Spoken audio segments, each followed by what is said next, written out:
Radhe Radhe friends, Nirjala Ekadashi की हार्दिक शुभकामनाएं आप सभी को। निर्जला एकादशी साल का सबसे बड़ा एकादशी होता है फ्रेंड्स। एक साल में पूरे 24 एकादशी होते हैं। अगर आप 23 एकादशी का व्रत नहीं करते हैं, सिर्फ एक एकादशी निर्जला एकादशी का अगर आप व्रत करते हैं तो पूरे साल के 24 एकादशी का फल आपको प्राप्त होगा फ्रेंड्स। निर्जला एकादशी की पूजा कैसे करेंगे और पूजा विधि में आप सबके साथ शेयर करने वाली हूँ। व्रत का संकल्प कैसे लेंगे, व्रत कैसे करेंगे, हवन कैसे करेंगे, किस मंत्र का जाप करना है पूजा में, संपूर्ण विधि में आप सबके साथ शेयर करने वाली हूँ फ्रेंड्स। तो सबसे पहले तो जिस दिन निर्जला एकादशी का व्रत रहेगा, सुबह मॉर्निंग में जल्दी उठकर स्नान कर लीजिएगा। स्नान वाले जल में थोड़ा सा गंगा जल मिला लीजिएगा। अगर आसपास गंगा नदी हो तो वहाँ भी जाकर आप स्नान कर सकते हैं, या फिर घर में स्नान वाले जल में गंगा जल मिलाकर हर हर गंगे बोलते हुए आप स्नान कीजिएगा, तो आपको गंगा स्नान का फल प्राप्त होगा। उसके बाद जो है ना, आप जहाँ पर पूजा कीजिएगा वहाँ अच्छे से साफ सफाई कर लीजिएगा, और साफ सफाई करके पूजा की चौकी लगा लीजिएगा। पूजा की चौकी लगाकर पीले रंग के कपड़े का आसन दे दीजिएगा। उसके बाद उस पर पुष्प का आसन देकर विष्णु भगवान जी को विराजित कर लेंगे, गणेश जी को विराजित कर लेंगे। कथा की पुस्तक को भी हम रख लेंगे पूजा में पढ़ने के लिए। उसके बाद देखिए, इसमें जो बड़ा सा मटका पूजा में चढ़ाया जाता है, कम से कम मीडियम साइज का आप लीजिएगा, या फिर जितना बड़ा आप लेना चाहे ले सकते हैं। इतना बड़ा आपको लेना है जितना में कम से कम 2 लोग 3 लोग पानी आराम से पी सकें। ये मटका बाद में जो है ना, पूजा के बाद दान किया जाता है। तो संपूर्ण विधि में आपके साथ शेयर करूंगी फ्रेंड्स। दान किसे करना है, कब करना है, सारी विधि मैं आप सबके साथ शेयर करूंगी फ्रेंड्स। तो देखिए, मटका में जल भर लीजिएगा, ताज़ा जल भरिएगा, और उसके बाद जल भरने के बाद जो है ना, उसमें कलावा बांध दीजिएगा। उसके बाद पुष्प का आसन देकर हम मटके को भी हम रख लेंगे जल से भरकर, और मटका को ढक दीजिएगा। मिट्टी का जब आप मटका खरीदिएगा तो उसके साथ ढक्कन भी देते हैं, तो आप जो है ना ढक्कन से ढक दीजिएगा। उसके बाद देखिए, पूजा में पंखा भी चढ़ा लीजिएगा, बांस का पंखा, खजूर वाला भी आता है पंखा, तो वो भी आप रख सकते हैं। बीजना भी बोला जाता है, तो आप जो है ना पूजा में रख लीजिएगा। इसलिए कि जो है ना, निर्जला एकादशी पर जो है ना दान पुण्य का बहुत ज़्यादा महत्व होता है फ्रेंड्स। तो मटके का दान किया जाता है, पंखे का दान किया जाता है, बीजना का दान किया जाता है। उसके बाद देखिए, हमने पुष्प का आसन देकर एक बड़ा सा दीपक हमने रखे हैं अखंड ज्योत प्रज्वलित करने के लिए, इसलिए कि साल का सबसे बड़ा एकादशी है।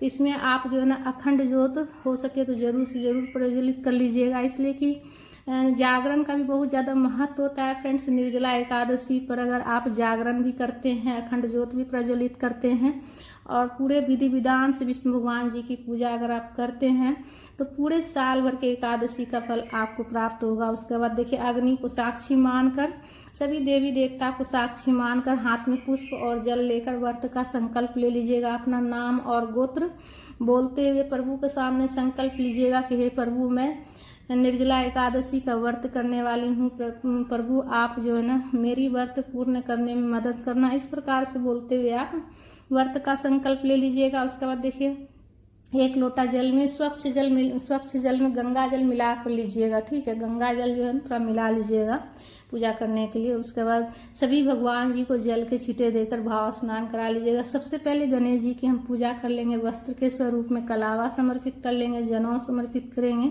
दुर्वा समर्पित कर लेंगे, पुष्प चढ़ा लेंगे, फूल जिस भी कलर का फूल हो चढ़ा लीजिएगा, और रोली से चंदन से तिलक कर लीजिएगा गणेश जी को। तो कोई भी पूजा होती है तो सर्वप्रथम गणेश जी की पूजा की जाती है फ्रेंड्स। तो इस साल देखिए 2025 में 6 जून को निर्जला एकादशी का व्रत किया जाएगा, और 7 जून को इसका पारण किया जाएगा। और पूजा में देखिए, तिल जरूर से जरूर चढ़ाइएगा। अक्षत का प्रयोग आपको नहीं करना है, तिल आप जरूर से जरूर चढ़ा लीजिएगा। एकादशी की पूजा में तिल चढ़ाया जाता है, तो तिल चढ़ा लीजिएगा। उसके बाद विष्णु भगवान जी को भी हम वस्त्र के स्वरूप में कलावा समर्पित कर रहे हैं। अगर वस्त्र हो तो आप वस्त्र समर्पित कर लीजिएगा, नहीं तो आप वस्त्र के स्वरूप में कलावा समर्पित कर लीजिएगा, और वस्त्र के स्वरूप में कलावा समर्पित कर लेंगे। और मटके में देखिए, जो हमने कलावा बांधे हैं, तो अगर आप जैसे मटका आप रखिएगा पूजा में, उसमें कलावा जरूर से जरूर बांध लीजिएगा। इसलिए कि कलावा बांध कर दान करने से हमें वस्त्र दान का भी फल प्राप्त होता है, इसलिए कलावा जरूर से बांध लीजिएगा। इसलिए कि देखिए, हम भगवान जी को भी वस्त्र के स्वरूप में हम कलावा समर्पित करते हैं। तो इसीलिए से आप जो है ना, अगर वस्त्र हो तो वस्त्र भी आप पूजा में रख लीजिएगा, दान करने के लिए चढ़ा लीजिएगा, उसके बाद दान कीजिएगा। नहीं तो आप जो है ना कलावा जरूर से जरूर आप कलश में बांध लीजिएगा। इससे आपको जो है जब दान कीजिएगा तो वस्त्र दान करने का फल प्राप्त होगा। इसलिए कि हम भगवान जी को भी हम वस्त्र के स्वरूप में कलावा समर्पित करते हैं। उसके बाद देखिए विष्णु भगवान जी को भी हम वस्त्र के स्वरूप में कलावा समर्पित कर लिए। रोली चंदन से, पीला वाला चंदन से हम तिलक कर लिए। विष्णु भगवान जी को जनेऊ समर्पित कर लिए हैं और पीला वाला चंदन से सभी भगवान जी को तिलक कर लेंगे, तस्वीर में जितने भगवान जी हैं। उसके बाद कलश के ऊपर देखिए आप सिंपल सरल विधि से आप चाहे तो आप सिर्फ तिलक भी कर सकते हैं या फिर छोटा सा आप स्वास्तिक भी बना सकते हैं। तो स्वास्तिक मैं बना रही हूँ, पीला वाला चंदन से छोटा सा स्वास्तिक हम बना ले रहे हैं। आप चाहे तो सिर्फ तिलक भी कर सकते हैं या फिर स्वास्तिक बना सकते हैं। ठीक है, तो स्वास्तिक बना लीजिएगा। तो निर्जला एकादशी का व्रत देखिए, व्रत कैसे किया जाता है। निर्जला जैसे कि आपको नाम से ही पता चल रहा होगा, निर्जला मतलब बिना जल पिए हुए व्रत करना। ठीक है, इस एकादशी में जल भी ग्रहण नहीं किया जाता है। दिन रात मतलब बिना जल के रहना पड़ता है, बिना जल पिए हुए ये व्रत किया जाता है। और ओम नमो भगवते वासुदेवाय का जाप करते रहना पड़ता है। भगवान के प्रिय मंत्र है ओम नमो भगवते वासुदेवाय। इस मंत्र का जाप करते हुए आप अपना पूजा संपन्न कीजिएगा और व्रत भी कीजिएगा। तो आप जो है ना व्रत में भी पूरे दिन रात आप इस मंत्र का जाप कीजिएगा। और शंख अगर आपके पास हो तो शंख भी आप पूजा में जरूर से रख लीजिएगा, इसलिए कि विष्णु भगवान जी का मतलब प्रिय है शंख, तो आप शंख भी जरूर से रख लीजिएगा। अगर हो तो, नहीं हो तो कोई बात नहीं, शंख का भी पूजा कर लीजिएगा। धूप प्रज्वलित करके धूप दिखा लीजिएगा। उसके बाद देखिए चीनी पूजा में हम रख रहे हैं। फीका जल दान नहीं किया जाता है, तो आप मटका में थोड़ा सा 1 चुटकी चीनी डाल दीजिएगा। ज़्यादा चीनी नहीं डालिएगा, नहीं तो मटका खराब हो जाता है। जब दान कीजिएगा आप, तब आप जो है अलग से चीनी रखकर दान कर दीजिएगा। उसके बाद देखिए सीजन का नया फल भी पूजा में चढ़ाया जाता है। खरबूजा, आम, लीची, ये सब चीज़ चढ़ाया जाता है जो सीजन का नया फल होता है। तो खरबूजा हमने रखे हैं, मटका के ऊपर हमने खरबूजा रखे हैं दान करने के लिए। और हम लीची का भोग लगाए हैं गणेश जी को। गणेश जी के भोग में तुलसी पत्ता नहीं देना है आपको। विष्णु भगवान जी को तुलसी पत्ता जरूर से जरूर चढ़ाइएगा। तुलसी की माला भी आप चढ़ा सकते हैं, इसलिए कि विष्णु भगवान जी की पूजा, एकादशी की पूजा तुलसी पत्ता के बिना अधूरी होती है। तुलसी पत्ता आप 1 दिन पहले ही तोड़ लीजिएगा। उसके बाद पूजा में कच्ची कैरी चढ़ाया जाता है। आम जो कच्चा वाला आम होता है ना, वो चढ़ाया जाता है। पका हुआ आम भी चढ़ाया जाता है। तो कच्ची कैरी का क्या करना है वो भी मैं आप सबके साथ शेयर करूंगी फ्रेंड्स। धूप प्रज्वलित करके धूप भी दिखा लीजिएगा। पूजा में कुछ दक्षिणा रख लीजिएगा, इसलिए कि पूजा में अगर कुछ कमी रहती है तो दक्षिणा रखने से उसकी पूर्ति हो जाती है। अखंड ज्योत जो आप प्रज्वलित कीजिएगा घी से कर लीजिएगा। अगर घी नहीं हो तो तिल के तेल से भी आप कर सकते हैं। और विष्णु भगवान जी को जो भोग लगाइएगा, सभी भोग पर आप जो तुलसी पत्ता जरूर दे दीजिएगा, इसलिए कि तुलसी पत्ता के बिना प्रभु का भोग जो होता है वो अधूरा होता है। और जो मटका रखे हमने जल से भर के खरबूजा, वो उसके ऊपर भी हम तुलसी के पत्ता रखेंगे और चीनी के ऊपर भी रख दीजिएगा। सिर्फ गणेश जी के भोग में आपको तुलसी पत्ता नहीं देना है। तुलसी पत्ता 1 दिन पहले ही तोड़ कर रख लीजिएगा, इसलिए कि एकादशी के दिन तुलसी पत्ता नहीं तोड़ी जाती है। और पूजा में अक्षत भी नहीं चढ़ाइएगा। उसके बाद हाथ में पुष्प लेकर हम कथा पढ़ लेंगे। कथा का वीडियो फ्रेंड्स मैं अलग से अपलोड करूंगी। इसमें पढ़ूंगी तो बहुत ज़्यादा बड़ा हो जाएगा वीडियो, इसलिए से अलग से अपलोड करूंगी मैं। कथा पढ़ लीजिएगा। अगर कथा की पुस्तक हो तो, नहीं हो तो आप सुन लीजिएगा। मेरे चैनल पर भी आपको कथा का वीडियो मिल जाएगा। उसके बाद कथा पढ़ने के बाद हाथ में जो पुष्प रहेगा वो प्रभु के चरणों में समर्पित कर लेंगे। उसके बाद छोटा सा हवन जरूर कर लीजिएगा। आम की सूखी लकड़ी ले लीजिएगा। आम की सूखी लकड़ी को आप कपूर से प्रज्वलित कर लीजिएगा। कपूर से हमने प्रज्वलित कर लिया। उसके बाद हवन सामग्री लेंगे। हवन सामग्री में ध्यान रखिएगा कि अक्षत नहीं होना चाहिए। बहुत से हवन सामग्री में अक्षत भी मिलावा रहता है, इस बात का ध्यान रखिएगा। चावल का प्रयोग आपको कहीं भी नहीं करना। 11 बार आप ओम नमो भगवते वासुदेवाय, ओम नमो भगवते वासुदेवाय, इस तरह से मंत्र का जाप करते हुए 11 बार कम से कम आप जो है ना आहुति दीजिएगा। मंत्र का जाप करते हुए ओम नमो भगवते वासुदेवाय इस तरह से बोलते हुए आप जो है ना 11 बार आप हवन कर लीजिएगा।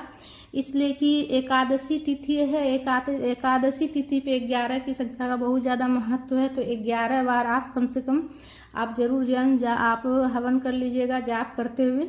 उसके बाद कपूर प्रज्वलित करके आरती कर लीजिएगा प्रेम पूर्वक। विष्णु भगवान जी की आरती गाते हुए आरती कर लीजिएगा प्रेम पूर्वक। आरती आप कपूर से भी कर सकते हैं या फिर दीपक प्रज्वलित करके भी कर सकते हैं। ठीक है, दीपक प्रज्वलित करके भी कर सकते हैं या फिर कपूर से भी कर सकते हैं। उसके बाद आरती करने के बाद सीधे हाथ में जल लेकर आचमनी कर लीजिएगा। आचमनी करने के बाद हमारा जो पूजा होता है वो पूर्ण हो जाता है।